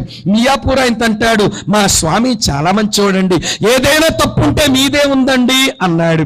అప్పుడు మియాపూర్ ఆయన అన్నాడు, ఎవడరా నువ్వు మా మధ్యలోకి వచ్చావన్నాడు. ఈ స్వామికి బావమర్దునవుతానండి అన్నాడు. ఓహో వాడి బావమర్దు కాబట్టి ఆడు నీకు మంచివాడు, నేను చెడ్డవాడినా? పోరా, పెద్ద పెద్ద మనిషి వచ్చావు అన్నాడు. అర్థమైందా? ఇరు వర్గాల మధ్య ఏమండి విభేదం ఉంటున్నప్పుడు ఆ ఇరు వర్గాలను కలపడానికి వచ్చిన వాడు ఒక వర్గానికి చెందినోడైతే పనికిరాడు. ఈ మాట గమనించాలి. ఇరు వర్గాల మధ్య కొట్లాట ఉన్నప్పుడు ఆ ఇరు వర్గాల్ని కలపడానికి వచ్చిన వాడు ఒక వర్గానికి చెందినోడైతే పనికిరాడు. ఈ మాట మీరు గమనించాలి. ఇప్పుడు దేవునికి మానవ జాతికి మధ్య విరోధమే ఉంది. ఆయన పరిశుద్ధుడు, మనం పాపులం. ఆయన ప్రేమ గలవాడు, మనం దుర్మార్గులం. ఆయన సత్యవంతుడు, మన అబద్ధాల కోరడం. ఆయన న్యాయవంతుడు, మనం అన్యాయస్తులం. ఆయన నీతివంతుడు, మనం దుర్నీతిమంతులం. ఆయన మారినవాడు, మనం మారిపోయే వాళ్ళం. ఆయన నమ్మదగిన వాడు, మన అపనమ్మకస్తులం. ఆయనకి మనకి కుదరదు. మరి ఇరు వర్గాల్ని కలపాలనంటే దేవుడే దేవుడికి వచ్చినా పనికిరాడు, ఒక మనిషి మధ్యలోకి వచ్చినా పనికిరాడు. ఈ ఇరు వర్గాల్ని కలపాలనంటే దైవత్వానికి దేవుడు, మానవత్వానికి మనిషిగా ఒక వ్యక్తి రావాలి. అలా వచ్చిన వాడు యేసు తప్ప ప్రపంచంలో వేరొకడు లేడు. అందుకని యేసు ప్రభు ఎవరో తెలుసా? దైవ నరుడు. ఇంగ్లీష్లో ఇలాగంటారు, Jesus Christ is a hypostatic union person. అతనిలో రెండు స్వభావాలు మిళితమై ఉన్నాయి. ఆయన దైవత్వానికి దేవుడు, మానవత్వానికి మనిషి. ఈ దేవుణ్ణి మనుషుల్ని ఆయన కలపడానికి వచ్చిన సమాధానపరచునిచ్చిన. గట్టిగా స్తోత్రం చెబుదామా? వినండి వినండి, ఇలా చెప్తాను. ఆయన పుట్టక మునుపే యెషయా గ్రంథం 9వ అధ్యాయం 6వ వచనంలో ప్రవక్త ఇలా అన్నాడు, మనకు శిశువు పుట్టెను, మనకి కుమారుడు అనుగ్రహించబడెను, ఆశ్చర్యకరుడు, ఆలోచనకర్త, నిత్యుడగు తండ్రి, బలవంతుడైన దేవుడు, సమాధాన అధిపతి అని అతనికి పేరు వస్తుంది అన్నాడు. ఆయన ఈ లోకానికి రాకమునుపే, ఆయన పుట్టక మునుపే ఆయన సమాధాన అధిపతి అని పేరు ఇవ్వబడింది ఆయనకు. ఆయన ఈ లోకములో పుట్టగానే ఆ పరలోకపు దేవదూతలు వారు ఇట్లా పాటలు పాడారు, సర్వోన్నతమైన స్థలములలో దేవునికి మహిమయు, ఆయనకి ఇష్టలైన వారికి భూమి మీద చెప్పరే సమాధానం. ఈయన సమాధానం ఇవ్వడానికి వచ్చిన వాడు. క్రీస్తేసునందు ప్రియమైన స్నేహితులారా, ఏమిటి నిచ్చెన అంటే ఇది సమాధానపరచునిచ్చెన. దేవుణ్ణి మనుషులతో, మనుషుల దేవునితో సమాధానపరచుటకు వచ్చిన నిచ్చెన. ఆయనే ప్రభు అయిన క్రీస్తు. ఈ క్రిస్మస్ ఎవరి సందర్భాన ఆయన పుట్టాడు అని వేడుకలు చేసుకుంటున్నారు. ఆయన సమాధానపరచువాడు. ఇది మొదటి మాట. రెండో మాట చెప్తాను చూడండి. ఆదికాండం 28వ అధ్యాయం 12వ వచనంలో ఇట్లా రాసింది ప్రియులారా, అందులో ఒక నిచ్చెన, ఆ కలలో ఒక నిచ్చెన భూమి మీద నిలపబడి ఉండెను, దానికున్న ఆకాశమున కంటెను, దాని మీద దేవుని దూతలు ఎక్కుచూ దిగుచూ ఉన్నారట. ఏం పని వీళ్ళకు? ఈ నిచ్చెన మీదగా దేవుని దూతలు ఎక్కడం దిగడం వీళ్ళకి ఏం పని అంటే బైబిల్లో స్పష్టంగా రాసి ఉంది ప్రియులారా. అందుకే ఈ నిచ్చెనకు మరో పేరు ఇస్తున్నాను. ఏం పేరో తెలుసా? ఇది సహాయములు తెచ్చు నిచ్చెన. వినండి వినండి, ఇది సమాధానపరచు నిచ్చెన మాత్రమే కాదు, ఇది సహాయాలు అందించు నిచ్చెన. ఎవరి దగ్గర నుంచి సహాయాలట? వినండి ప్రియులారా, ఏమండి హెబ్రీలకు రాసిన పత్రిక 1వ అధ్యాయం 14వ వచనంలో ఉంటుంది, వీరందరూ అనగా దేవదూతలందరూ రక్షణ అను స్వాస్థ్యము పొందువారికి సేవ చేయడానికి దేవుని చేత ఏర్పాటు చేయబడిన పరిచారకులు కాదా ఈ దేవదూతలు? వినండి వినండి వినండి ప్రియులారా, యేసు ప్రభు మీదుగా దేవదూతల సహాయం మనుషులకు దొరుకుతుంది. దేవదూతలు సాయం చేస్తారా అండి? ఓఎస్. దేవుని వాక్యంలో దేవదూతల సహాయాన్ని గురించి చాలా స్పష్టంగా ఇలా వ్రాయబడి ఉంది. మీ కొరకు ఆ మాట నేను చదువుతాను చూడండి. 34వ కీర్తన 7వ చరణంలో ఉంది, యెహోవా యందు భయభక్తులు గలవారి చుట్టూ ఆయన దూత కావలి ఉండి వారిని రక్షించును. దేవునికి స్తోత్రం చెబుదామా? దేవదూతల సహాయం ఉంటుంది. మీరేమనుకోపోతే విషయం చెప్తాను వినండి. ఇదివరకు యేసుప్రభు నమ్మేటోళ్ళు ఏదో పని మీద బయటికి వెళ్ళినప్పుడు ఏమంటే భలే ప్రార్థన చేసుకుని బయటికి వెళ్తారు. మీ సాంప్రదాయం ఏంటో నాకు తెలియదు, కానీ మా దగ్గర సాంప్రదాయం ఏమిటి అంటే ఆ గోడ మీద ఉన్న క్యాలెండర్లో ఒక వాక్యం చదివేసి ఇక ప్రార్థన మొదలెడతారు. మేము బయటికి వెళ్తున్నాము నాయన, మా పనంతా సక్రమంగా జరుగునట్లుగా చెయ్యండి నాయన అని ప్రార్థన చేయడం మొదలుపెట్టి, దేవా నీ బంగారు దూతలను కాపలా పెట్టు నాయన అని అడుగుతారు. నాకు తెలియక అడుగుతాను, దేవుని దగ్గర బంగారు దూతలు, వెండి దూతలు, రాగి దూతలు, మట్టి దూతలు, కర్ర దూతలు, ఎనప దూతలు ఉన్నారా? మరి ఇదేమి ట్రెడిషనో, మరి బుర్రండి ప్రార్థిస్తారో లేదో తెలియదు, కానీ నీ బంగారు దూతల కాపలా పెట్టు నాయన అన్న. పోన్లేండి, ఏదోలాగా దూతల బంగారు అన్నారని గౌరవించారని అనుకుందాం. సరే, రోడ్డు మీదకి పోయారు. వింటున్నారా లేదా? రోడ్డు మీదకి వెళ్ళారు. రోడ్డు మీదకి వెళ్ళగానే ఏ స్కూటరో, ఏ లారీయో, ఏ కారో తగిలినట్లుగా జుమ్ అంటూ పక్క నుంచి వెళ్ళిపోయింది. సరే, వెంటనే తగలలేదు, యాక్సిడెంట్ అవ్వలేదు, బ్రతికావు, సంతోషమే. వెంటనే దేవా నీ దూతతో ఎంత బాగా కాపాడావు, నీకు వందనాలని ఇట్లా అంటారా? మీరేమంటారో చెప్పనా? తలపైకి లేవదు, చేతులపైకి లేవవు, దేవా నీ దూతలతో కాపాడేవని మీరు అట్లా అనరు, కానీ ఇంట్లో మాత్రం దేవదూతలు కాపలా పెట్టునని అడిగారుగా, ఆయన పెట్టాడు, కాపాడాడుగా, మరి దేవానికి వందనాలని చెప్పరాదు? ఆ రోడ్డు మీద మీరు అట్లా చెప్పరు. మీరు అప్పుడు ఏం చేస్తారో తెలుసా? షర్టుకున్న ఒక బటన్ తీసి అమ్మయ్యా. ఎందుకు మీరు అలా గుండె మీద ఉమ్మేసుకున్నారో చెప్పనా విషయం? అది గుద్ది అలాగా చావలేదు, కానీ ఇప్పుడు గుండె స్పీడ్గా కొట్టుకొని తడిపెట్టకపోతే ఇప్పుడు చచ్చిపోతానని భయం నీకు. అది గుద్ది అలాగా చావలేదు, బతికే ఉన్నాను, కానీ ఇప్పుడు గుండె స్పీడ్గా కొట్టేసుకుంటుంది. దీని మీద ఉమ్ము తడిపెట్టకపోతే ఇప్పుడు చచ్చిపోతానేమని భయం నీకు. వినండి ప్రియులారా, మిమ్మల్ని నవ్వించడానికి ఈ మాట చెప్పలేదు, కానీ దేవుడు తన దూతల చేత తన పిల్లలకు కాపలా కాస్తాడు. దేవునికి స్తోత్రం, హల్లెలూయా. కనుక ఈ నిచ్చెన ఏమి నిచ్చెనంటే దేవదూతల సహాయమును మనకు అందించనిచ్చిన యేసు ప్రభు ద్వారా దేవదూతల పరిచర్య ఆయన నమ్మిన ప్రజలకు అందుబాటులో ఉంది. అందుకే నిచ్చెన సమాధానపరచునిచ్చిన ఈ నిచ్చెన వినండి ప్రియులారా, ఇది సహాయాలు అందించిన నిచ్చెన. మరొక మాట మీతో చెప్తాను, వినండి. ఈ నిచ్చెన ఏమి నిచ్చెనో తెలుసా? ఈ యేసు ఎలాంటి నిచ్చెనలాడు వాటివాడో తెలుసా? సమాధానపరచువాడు, సహాయాలు అందించువాడు మాత్రమే కాదు. ఈ నిచ్చెన ఏమి నిచ్చెనంటే సరిపోయిన నిచ్చెన. వినండి వినండి వినండి. మనుషులు దేవుని దగ్గరికి వెళదాము అని నిచ్చెనలు వేయటం నేర్చుకున్నారు మనుషులు.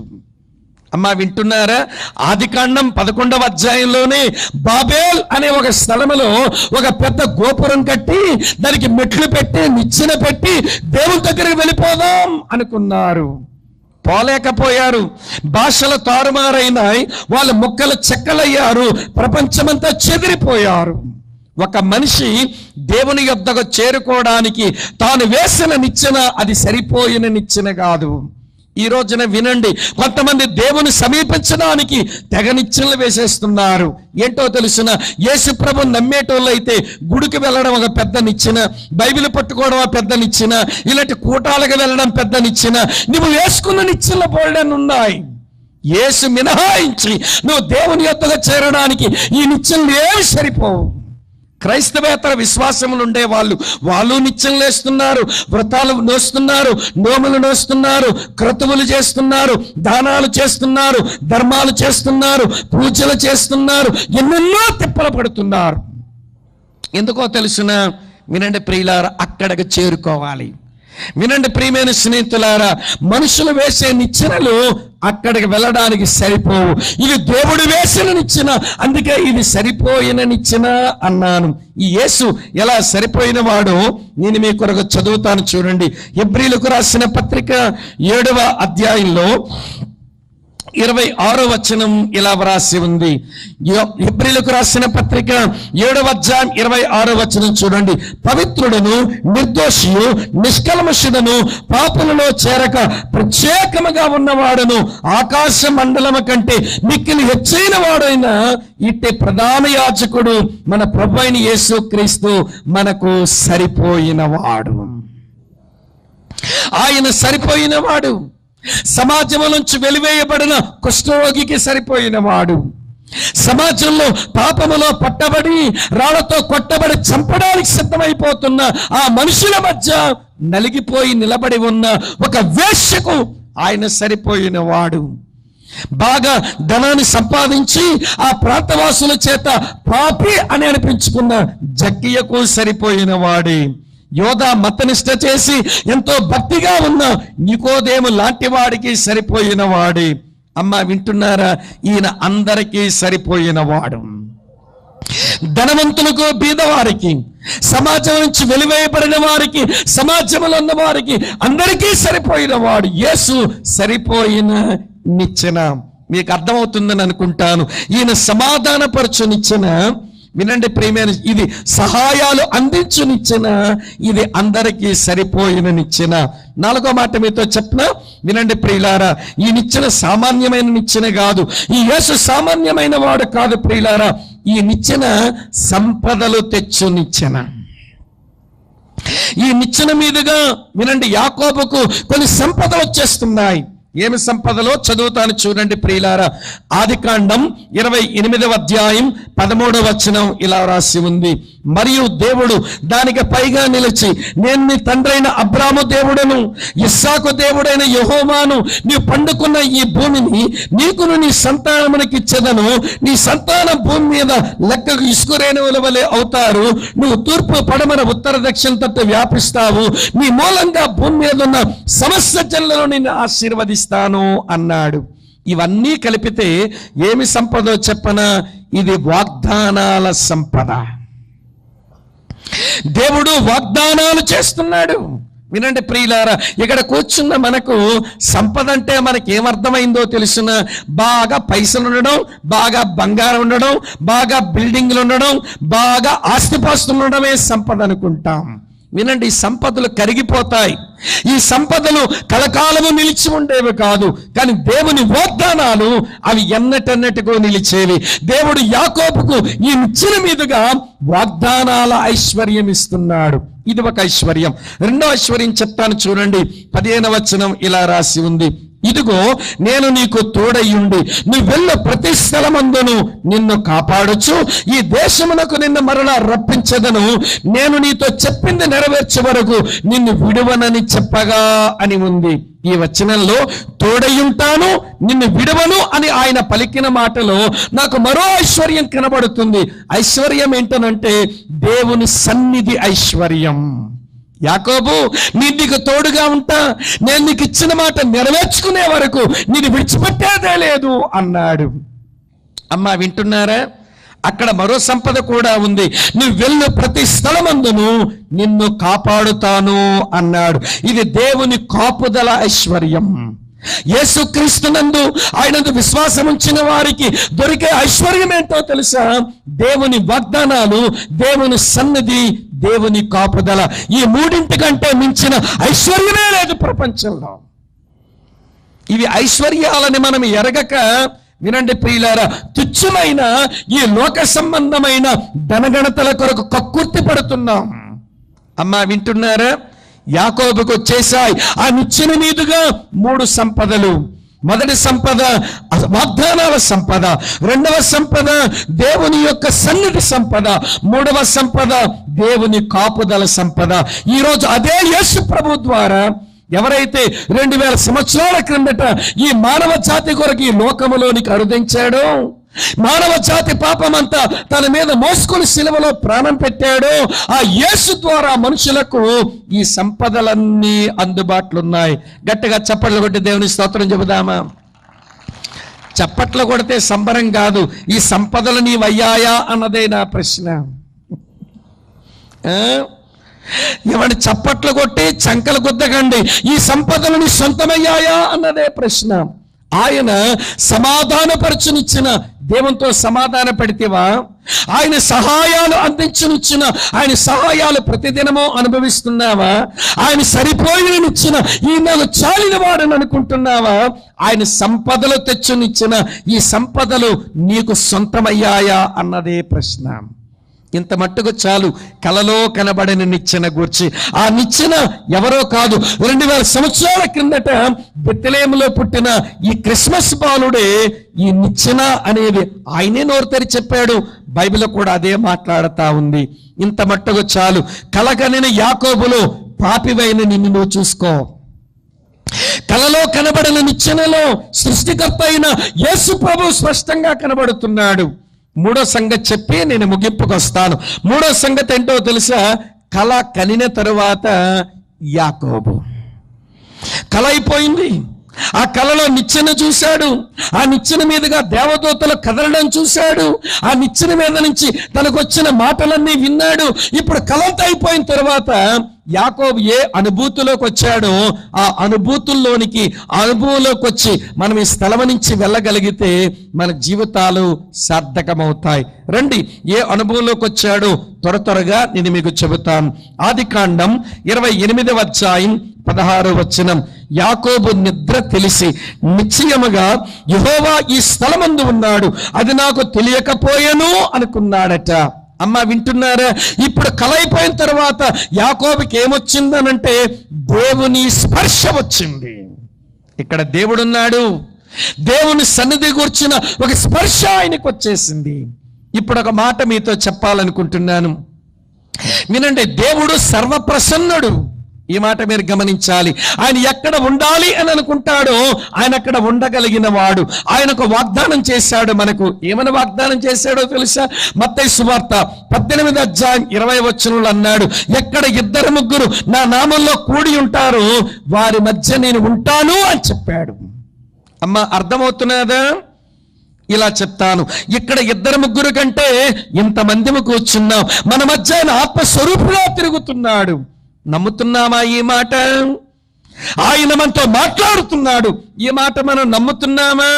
నమ్మినట్లయితే మన కూర్చునే విధానం, మన వినే విధానం, మన కదలికలు చాలా మర్యాదగా ఉంటాయి. నేను మీ ముందు నిలబడ్డాను, ఇప్పుడు సుమారు గంట దాటుతుంది, నా కాలు పక్కన పెట్టాలంటే భయం వేస్తుంది. ఇది దేవుని సముఖం, నా కాలు అట్లనే ఉన్నాయి. వినండి ప్రియులారా, ఇవ్వండి, ఇది దేవుని సన్నిధి, దేవోక్తులు పలకబడిన ప్లేస్ ఇది, దేవోక్తులు బయలువెడలుతున్న స్థలం ఇది. నేను దేవుని ప్రతినిధిగా నిలబడ్డాను, నేను అడ్డదిడ్డంగా ఉండకూడదు, భయం. ఇది దేవుని సన్నిధి ఉన్న స్థలం. మరి కూర్చుని వాక్యం వింటున్న నీకు ఇక్కడ దేవుడున్నాడని అనిపిస్తున్నాదా? అనిపిస్తే కట్టెల పొయ్యిలో 2 కర్రలు పెట్టి వంట వండినట్లు నీ 2 కాళ్ళు నావే చాపుకొని కూర్చున్నావే. మధ్య మధ్యలో లేస్తాం. వినండి ప్రియులారా, ఏమంటే ఇరుగు పొరుగు వాళ్ళని చూస్తుంటాం, ఇటు అటు. దేవుని వాక్యం శ్రద్ధగా విని ఆ భయం మనకెందుకు లేదనంటే ఇక్కడ దేవుడున్నాడు అనే ఆలోచన ఈరోజు దేవుని బిడ్డలకు ఉండడం లేదు. మళ్ళీ మనమే ప్రార్థన చేస్తాం, దేవా ఎక్కడ 2-3 నీ నామంలో కూడతారో వాళ్ళ మధ్య ఉంటానని చెప్పావు నాయన, నువ్వు మా మధ్య ఉండాలి అని అడుగుతాం. ఆయన ఉంటారంతే. నీకు నమ్మడం చేత కావట్లా, నీకు నమ్మడమే చేత కావట్లా, ఆయన ఉండేవాడు. ఈ విషయం నీకు బోధపడిందా సహోదరి, స్నేహితుడా? కలకని వెంటనే యాకోబుకు దేవుని సన్నిధి స్పర్శ వచ్చేసింది, ఇక్కడ దేవుడు ఉన్నాడు అనుకున్నాడు. ఇది మొదటి మాట. రెండో మాట చెప్తాను చూడండి ప్రియులారా. రెండో మాట ఏంటో 17వ వచనంలో ఉంది. ఆదికాండం 28వ అధ్యాయం 17వ వచనంలో, భయపడి ఈ స్థలము ఎంతో భయంకరము, ఇది దేవుని మందిరమే గాని వేరొకటి కాదు, పరలోక గవిని ఇదే అని అనుకున్నాడు. దేవుని సన్నిధి స్పర్శన పొందినవాడు దేవుని భయంలోనికి వచ్చేశాడు. అమ్మా వినండి చాలా జాగ్రత్తగా, దేవుని భయం మనకెప్పుడు ఆశీర్వాదాన్ని తెచ్చిపెడుతుంది. తెలుసా మీకు? ఈ రోజున మనుషులకు అన్నీ ఉన్నాయి, లేనిదేంటో తెలుసా? దేవుని భయం లేదు. ఈ రోజున మనుషులు దేవుని భయము లేక దేవుని భయముని విడిచి బతికించి బతుకుతున్నారు. యేసుప్రభు నమ్మేటోళ్ళైనా నమ్మని వాళ్ళమైనా ఇలానే బతుకుతున్నావు. నువ్వు చేసే పని అది దేవుని భయం ఉండే చేసావా? నీవు మాట్లాడే మాట అది దేవుని భయంతోనే చేస్తున్నావా? మాట్లాడేవా? నువ్వు చేసే పని అది దేవుని భయంతోనే చేసావా? వినండి ప్రియులారా, దేవుని భయాలు ఈ రోజున మనుషులకు లేవు. అందుచేతనే అన్యాయం, అరాచకత్వం, అవినీతి, ఈ దురాగతాలు ఇవన్నీ సమాజంలో ఎందుకు కనబడుతున్నాయంటే దేవుని భయం ఈ మనుషులకు లేదు. కొంచెం బరితెగించి చెబుతున్నాను ఈ మాట. సమాజానికి ఎందుకు దేవుని భయం లేదు అంటే దేవుని సంఘానికే దేవుని భయం లేదు కాబట్టి. దేవుని సంఘానికి ఎందుకు దేవుని భయం లేదు? ఈ రోజు నీ కుటుంబానికే దేవుని భయం లేదు కాబట్టి. నీ కుటుంబానికి ఎందుకు దేవుని భయం లేదు? నీకు దేవుని భయం లేదు కాబట్టి. నీకు లేని భయం నీ కుటుంబానికి రాదు, నీ కుటుంబానికి లేని భయం మన సంఘాలకు రాదు, మన సంఘానికి లేని భయం సమాజానికి అంటదు. ఈరోజు దేవుని భయం లేదు. సామెతల గ్రంథం 22:4లో భలే వాగ్దానం ఉంది. యెహోవా యందు భయభక్తులు కలిగి ఉండుట వినయమునకు ప్రతిఫలం ఏంటో తెలుసా? ఐశ్వర్యము, ఘనత, జీవము ప్రతిఫలంగా వస్తాయట. ఏ వ్యక్తి, ఏ కుటుంబం, ఏ సంఘం, ఏ సమాజం అయితే దేవునికి భయపడుతుందో ఆ కుటుంబం, ఆ సమాజం, ఆ సంఘం, ఆ వ్యక్తులు దేవుని చేత ఆశీర్వదించబడతారు. యాకోబులో వచ్చిన గొప్ప పరివర్తన ఏంటో తెలుసా ప్రియులారా? దేవుని సన్నిధి స్పర్శ వచ్చింది, దేవుని భయం అతనికి వచ్చింది. మరి ఈ స్థలమును విడిచి ఒక 5-10 నిమిషాల తర్వాత వెళ్ళిపోతాం. దేవుని సన్నిధి స్పర్శ తగులుతుందా? దేవుడు నీ ముందు నిలబడ్డాడు అని అనిపిస్తున్నాదా? దేవుడు నీ చెంతనే ఉండి మాట్లాడుతున్నాడని తోస్తుందా? దేవుని భయం నీ గుండెకేమైనా పట్టిందా? మూడో మాట చెప్తాను రండి ప్రియులారా. కలకనిన తరువాత యాకోబు మరో అనుభవంలోకి వెళ్ళాడు. 28వ అధ్యాయం నేను చదువుతున్నాను చూడండి ప్రియులారా. ఇలా వ్రాసి ఉంది, నేను చదువుతున్నాను. ఆ 18వ వచనం, తెల్లవారినప్పుడు యాకోబు లేచి తనకు తలగడగా చేసుకున్న రాయి తీసి స్తంభంగా నిలిపి దాని కొన మీద నూనె పోసి మరియు అతడు ఆ స్థలమునకు బేతేలు అని పేరు పెట్టెను. అయితే మొదట ఆ ఊరి పేరు లూజు అని రాసి ఉంది. వినండి వినండి వినండి వినండి. లూజ్ అనే మాటకు, హెబ్రీ మాటకు అర్థం ఏంటనంటే వేరుగా ఉన్నది అని అర్థం. ఆ లూజ్ అనే పేరు తీసేసి దానికి ఆయన బేతేల్ అని పేరు పెట్టాడు. బెత్యెల్ అనగా, ఎల్ అనగా దేవుడు, బెత్ అనగా నివాసం, బేతేల్ అనగా దేవుని ఇల్లు అని అర్థం. వినండి వినండి వినండి. ఇప్పుడు యాకోబు జీవితం ఎప్పటి వరకు లూజ్గానే ఉంది, అనగా వేరుగానే ఉంది. దేవుని ప్రేమకు వేరుగా, దేవుని ఏర్పాటుకు వేరుగా, దేవుని ఉద్దేశాలకు వేరుగా లూజ్లోనే బతికాడు ఆయన. ఇప్పుడు బేతేల్లోనికి వచ్చాడు, అనగా దేవుని ఇంటిలోనికి వచ్చేసాడు. గట్టిగా చప్పట్లు కొట్టి స్తోత్రం చెబుదామా? హల్లెలూయా. ఇది 3వ తలంపు. అక్క, చెల్లి, తమ్ముడు, అన్న వినండి. దేవుని స్పర్శన పొందుతూ, దేవుని యొక్క భయం హృదయంలో కలిగి ఉంటూ దేవుని ఇంటిలోనికి వచ్చే మనిషివేనా? యేసుని నీ హృదయంలోనికి పిలిచి నువ్వు దేవుని ఇంటిలోనికి వచ్చిన మనిషివేనా అన్నది ప్రశ్న. అట్లయితే నీకంటే దీవించబడిన వాడు మరొకడు లేడు అనే విషయాన్ని గమనించు. దేవుని స్పర్శన పొంది, దేవుని భయమును కలిగి దేవుని ఇంటిలోనికి వచ్చిన వాళ్ళు, వారు దీవించబడినటువంటి వాళ్ళు. 4వ అనుభవం చెప్పి నేను ముగింపుకు వచ్చేస్తాను, సమయమైంది గనక. 4వ అనుభవం చూడండి ప్రియులారా, 20వ వచనం నుంచి ఇలా ఉంది. అప్పుడు యాకోబు అంటున్నాడు, నేను నా తండ్రింటికి తిరిగి క్షేమముగా వచ్చినట్లు దేవుడు నాకు తోడై ఉంటే, నేను వెళ్ళే మార్గంలో కాపాడితే, తినడానికి ఆహారం ఇస్తే, కట్టుకోవడానికి వస్త్రం ఇస్తే, అలా అప్పుడు నాకు దేవుడు దేవుడై ఉంటాడు అని ఆగలేదు ఆయన. మరియు స్తంభముగా నేను నిలిపిన ఈ రాయి దేవుని మందిరం అవుతుంది. దేవుడు నాకు ఇచ్చిన యావత్తులో నేను 10వ వంతును నేను ఇస్తాను అని మొక్కుబడి చేసుకుంటున్నాడు. అంటే ఇప్పుడు యాకోబు ఏమైపోయాడో తెలుసా? కలకనిన తరువాత సమర్పించుకునేవాడయ్యాడు. అమ్మా వింటున్నారా? యాకోబు బుద్ధి ఏంటో చెప్పనా మీకు? బాగా వినండి. యాకోబు ఎలాంటి బుద్ధున్నవాడనంటే పచ్చి స్వార్థపరుడు. మనం అలాంటి వాళ్ళమే. వెళ్ళండి, మన గుణం ఏంటో చెప్పనా? నేను మీ ఇంటికి వస్తాను, మాట్లాడేయండి, ఏం కాదు. నేను మీ ఇంటికి వస్తాను, ఏం పెడతారు? మీరు మా ఇంటికి వస్తే ఏం పట్టుకొని వస్తారు? నేను మాత్రం ఏ ఖర్చు దెమ్మకొక్కలాగా ఉంటాను. నేను మాత్రం ఏ ఖర్చు అవ్వను. మా ఇంటికి వచ్చినప్పుడు మీరే తండి, నేను మీ ఇంటికి వస్తే మీరే నాకు పెట్టండి, నేను మాత్రం ఏమి ఖర్చు అవ్వను. ఇలాంటి బుద్ధున్న వాళ్ళు పచ్చి స్వార్థపరులు. మనుషులు ఎవరమైనా ఇలాంటి స్వార్థపూరితమైన జీవితాలే. యాకోబు నిజంగా ఇలాంటి జీవితమే కలిగిన వాడు. ప్రియులారా, మీకు అర్థమయ్యేలా చెప్పనా? లాక్కునే బుద్ధే గాని ఇచ్చే బుద్ధి లేదు ఇతగాడికి. వాళ్ళ అమ్మ పొట్టలో ఉన్నాడు.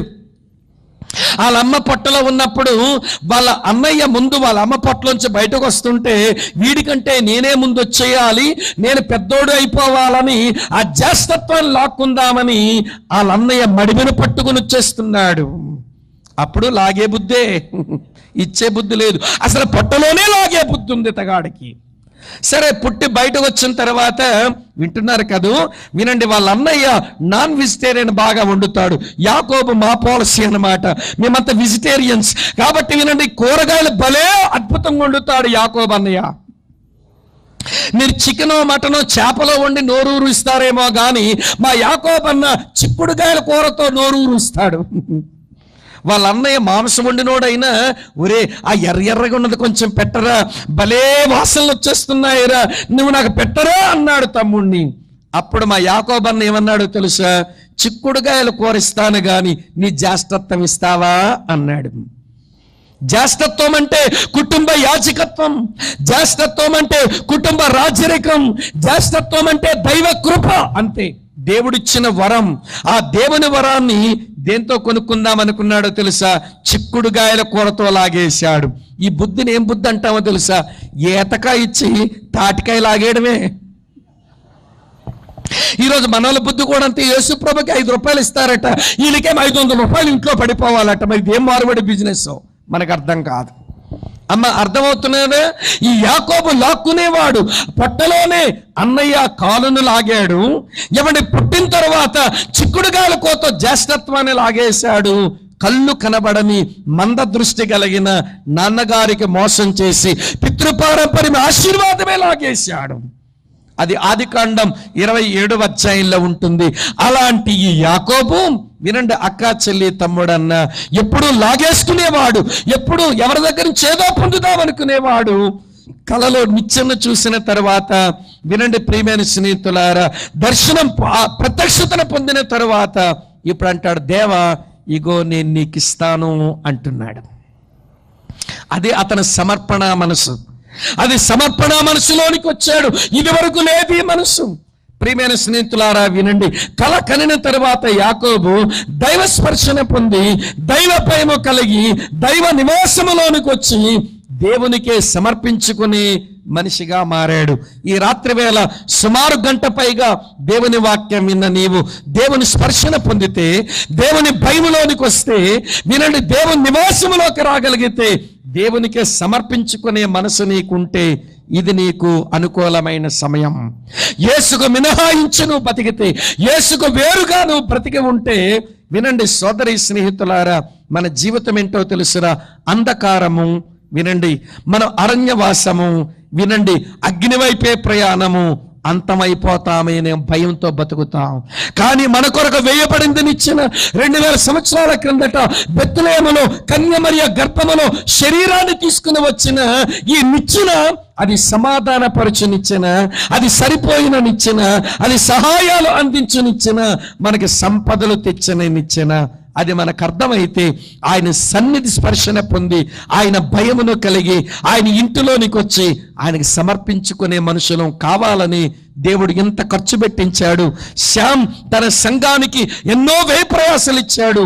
కానీ నీవు దేవుని దీవెన పొందాలన్న ఆశ వాళ్ళకని ఆయన కలిగిన వాడే ఈ ఏర్పాటు చేయగా, యేసు ప్రభువా, ఇగో నీ ఇంట్లోనికి వస్తున్నాను, నీ ప్రేమలోనికి వస్తున్నాను, నీ ఏర్పాటు కిందకు వస్తాను, నీ ఉద్దేశాల కొరకు బ్రతుకుతాను, నీకు భయపడతాను, నన్ను నేనే నీకు సమర్పించుకుంటాను అని చెబితే ఈ రాత్రి నీ జీవితంలో ఒక ధన్యకరమైన రాత్రి.